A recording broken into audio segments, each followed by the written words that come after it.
Morning, everybody. I'm Dagen McDowell in for Maria Bartiromo. It's Monday, October 23rd. Your top stories at 6 a.m. Eastern. The biggest tax cuts in history. President Trump laying out his ambitious plan to spur economic growth in his exclusive interview with our own Maria Bartiromo. I think we have the votes. I think that Rand Paul actually is going to vote for the tax cuts. I think that other people, we had tremendous enthusiasm this time. We will have more from the president's interview with Maria as we look at whether Congress can actually get this done. Meantime, earnings season kicking into high gear this week with 177 companies in the S&P 500 set to report, as well as 12 Dow stocks. Futures are showing gains across the board with the Dow, S&P, and NASDAQ hitting all-time highs on Friday. In Europe, we have gains across the board as well. The biggest winner so far this day to start this week, the CAC 40 in France. In Asia, overnight, the Nikkei, the biggest winner, up more than 1% there. And back here at home, justice for Kate. Opening statement set to begin for the illegal immigrant accused of killing Kate Steinle on a San Francisco pier in 2015. What to expect as that trial gets underway today. Fidelity fallout. The financial services company rocked by claims of sexual harassment and bullying. The company's response to that scandal ahead. Tesla charging into China. The electric car maker reportedly setting up shop in Shanghai. What the move could mean for the electric car industry as a whole. Protests on any given Sunday. Dozens of NFL players still taking a knee during the national anthem. The growing trouble for the league ahead. And the NFL is bringing sexy back for the Super Bowl. Justin Timberlake headlining the halftime show for the first time since his controversial performance with Janet Jackson. But can he bring back football fans who are now protesting the NFL? All that and so much more coming up this morning. National political reporter for Real Clear Politics, Caitlin Huey-Burns, Kingsview Asset Management Chief Investment Officer Scott Martin, and former economic advisor to President Obama, 32 Advisors founder Robert Wolf. I know you were watching that concert for the hurricane victims over the weekend. Yes, we were doing a lot of work in all the hurricanes with our drone company that we do stuff with Fox, obviously, and between Puerto Rico and Texas and Florida, and it's just unbelievable. Nice to see all 5 living former presidents together and doing some good work for the country. It was very nice to see that. And speaking of presidents, the one still in the Oval Office, Maria talked to President Trump. We're going to have all of that interview coming up in the next 3 hours, and that is our top story this hour, a path forward on tax reform. President Trump urging House lawmakers to adopt the Senate's budget this week in order to get that tax bill moving ahead and passed before the end of the year. The president also suggesting during a conference call with House lawmakers that they refer to the effort as tax cuts rather than tax reform, a message that the president himself referred to during an exclusive interview with Maria Bartiromo. I call it tax cuts. It is tax reform also, but I call it tax cuts. It'll be the biggest cuts ever in the history of this country. And I think that there's tremendous appetite, there's tremendous spirit for it. I think that we're going to have the votes for taxes. And I will say the fact that health care is so difficult, I think makes the taxes easier. The Republicans want to get it done. They can't get this tax bill done this year. Should they forego Thanksgiving and Christmas? Should they be here if they don't have a bill on your desk by Thanksgiving? Well, I think they should, and I think they will. I think a lot of things are happening, unless you know it's going to be right after that. But I don't even like them leaving. But I will say this. I want to get it by the end of the year, but I'd be very disappointed if it took that long. It could be substantially less than that, depending on what happens when we send the bill back to the House. You know, they'll send it back, and if people are going to go and, make 200 suggestions as opposed to maybe no suggestions, because it's a great bill. It's going to be a great bill. Paul Ryan did an interview and said you are insisting that they have a 4th bracket. It's on your insistence that they have a 4th bracket. I know that you're very focused on the middle class, but do you want to raise taxes on the rich with a 4th bracket? Well, he really said that on the basis that I wanted it or was thinking about it because I want to make sure the middle class gets taken care of. So in that way, yes. But actually, we do have 4 brackets because we have a 0 bracket. And people aren't including that, so that would actually make it a 5th bracket. I think that when Paul says that, and we may not have that, but I would rather do that than do anything to hurt the middle class. Scott, I want to get your reaction first and foremost to the idea that there is could be a higher bracket for potential, I'm going to just say millionaires, like a wealth surtax, and the timeline that the president's talking about. Yeah, well, a lot of controversy or question marks around that fourth bracket, which, listen, probably wouldn't totally change, at least completely change the scope of everything. The timeline, gosh, I mean, okay, Christmas, okay, Thanksgiving is probably out. Christmas, which is really crazy considering that we were talking about August when Steve Mnuchin talked to our very own Neil Cavuno back in March. We were going to be doing this potentially after the president gave his first address back in February, that this was going to be done in March. So to me, if they get it done by the end of the year, that's going to be a miracle because I still believe there's a lot of work left to be done here, and the fact that at least so far, he talks about Rand Paul and he talks about the votes.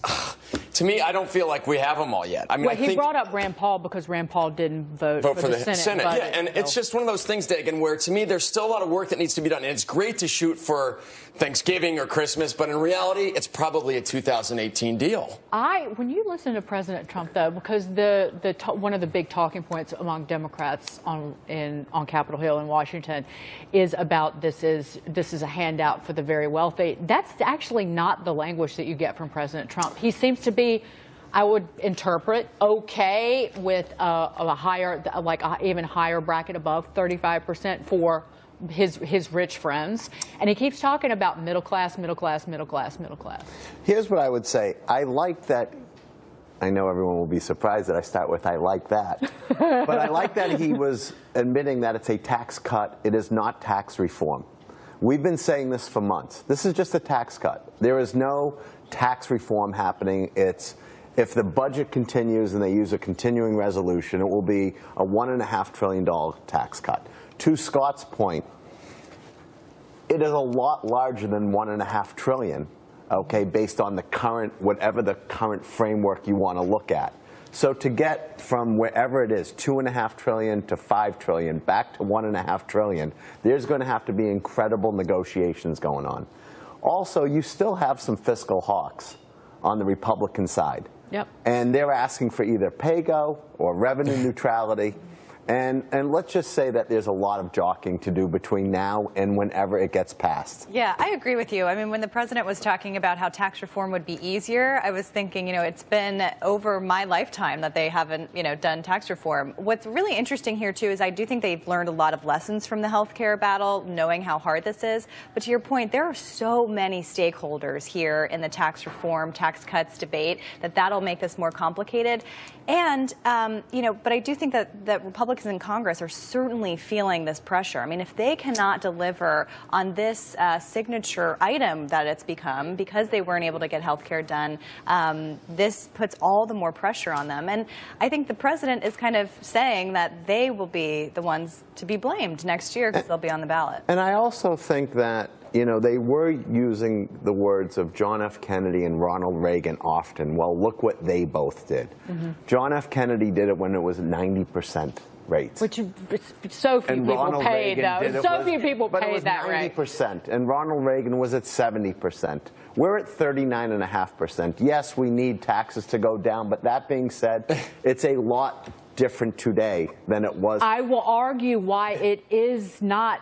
It is similar on the corporate side because corporations, because we always focus on the individual tax cuts, and maybe that's where you don't get this giant tax reform now and do personal in 18. Right, which is a much more bipartisan issue. Steve Moore, who works for you, said before the inauguration this year that get corporate tax reform done because you see the 35% rate for corporations, the industrialized. They could pass a bipartisan business tax reform.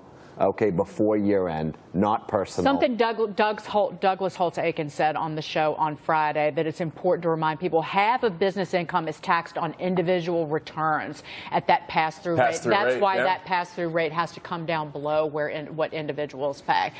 One thing I'm going to throw out there, and we'll talk about it later in the show, but there's discussion about revenue raisers, about basically dramatically cutting the amount of money you can contribute to a 401k plan. And we're talking about $18,000 to $2,400. You want to talk about the market blowing up in somebody's face? That's exactly what's going to happen if they do that. One of the biggest boosts to the stock market in history was the creation of the IRA and the 401k. Thank you. So I want to send that message to the Republicans talking about that on Capitol Hill. Meantime, President Trump also spoke at length about his social media habit, most notably his use of Twitter, which he credits as his key to his White House victory. Watch this.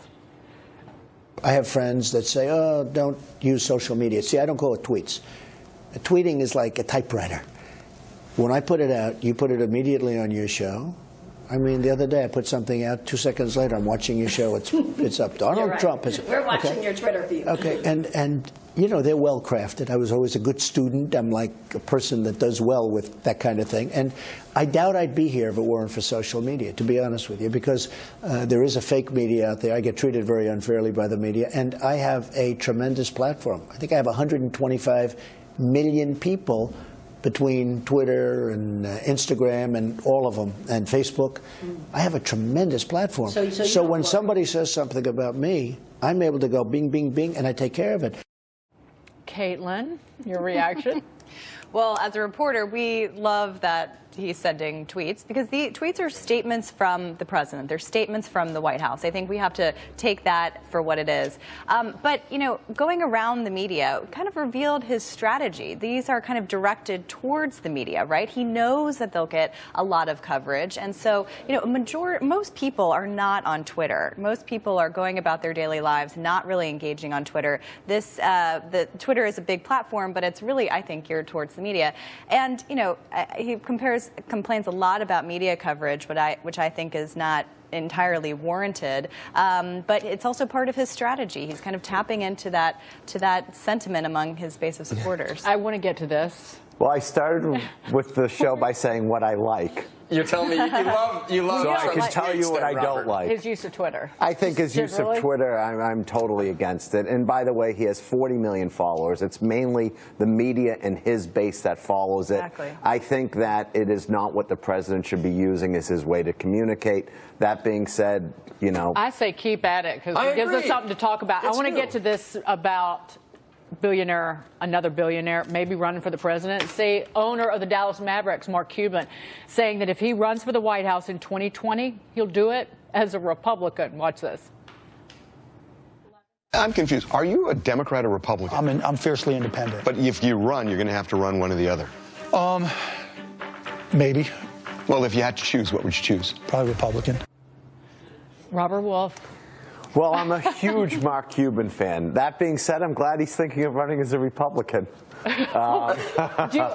Because he'd be easy to beat. Yeah, you think he's going to be taken down? I think it would be fun to watch him primary the president, and I think it would be very fascinating. That being said, I'd be incredibly surprised that he's going to run for president. Yeah, because again, he's got like parties to go to. I mean, I and think basketball games he to has an attend. incredible life right now. I'm not so sure someone Yeah, wants like, to do go these into guys the- realize what the responsibility is and the commitments? I mean, if he wants to go to a Mavs game all of a sudden when they're in town to see the Knicks, I mean, who would? But it's still, you know what I mean? You can't do that anymore. I will say this. It takes an incredible narcissist to want to be president, and that applies to everybody who's ever run or won the office, not just the current president. And so I think that might apply to Mark Cuban. That makes sense.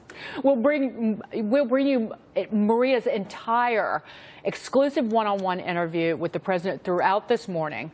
So stay right here on Fox Business. And coming up just